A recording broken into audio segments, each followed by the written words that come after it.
uzdevums jau mums bija notestēt riepas, ar kurām mums jābrauc. Pēc 2 nedēļām ir uz Polijas pasaules čempionāta posmu. Bet, jā, visumā beigās arī redzējām, ka ar tām riepām var cīnīties un cīnījāmies. Un uz pēdējiem 2 ātrumposmiem mums likās, ka varbūt dēļ riepu izmēram mēs varētu būt vēl ātrāk, mēs uzlikām lielās riepas, bet ļoti grūti saprast, vai tās riepas bija, ar viņām varēja ātrāk pabraukt vai nē. To brauksim uz mājām, analizēsim un skatīsimies, jo pēc sajūtām tām riepām vispār nekādas atšķirības nav. Mazās, lielās, turās arī tieši tāpat, tā kā es nezinu, kāpēc citi saka, ka Dīmak ir sliktas riepas, pilnīgi apmierinošas riepas.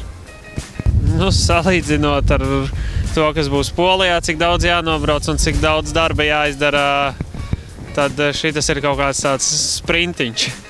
Bet, katrs treniņš ir noderīgs, tā kā es uzskatu, ka diezgan labi. Ceļi arī interesanti, ātri, tā kā būs labi gan jau. Sākumā viss bija, es uzskatu, ka kārtībā dienu iesākām tā, kā vajadzēja, varbūt prātīgi, bet ar katru dopu kāpinājām savu tempu. Jau kaut kādas 2 ātrumposmus pat laikam uzvarējām mēs, un tad sākās problēmas ar automašīnu, laikam ar elektroniku, jo mašīna negāja vairāk par 5,5 tūkstošiem. Dažbrīd vispār nevarēja ielikt nākamajā ātrumposmā, viņa vienkārši noslāpa. Un tas viss kaut kā baigi izsita no ritma.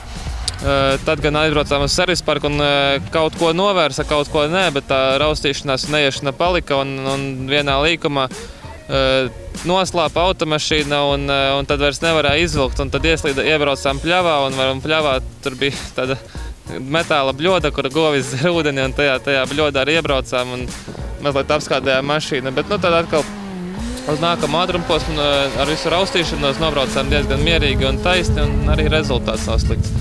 Tā kā jānovērš šī problēma un mazliet jānostabilizējas, un tad nākamajā rallija atkal varēs uzrādīt labus rezultātus.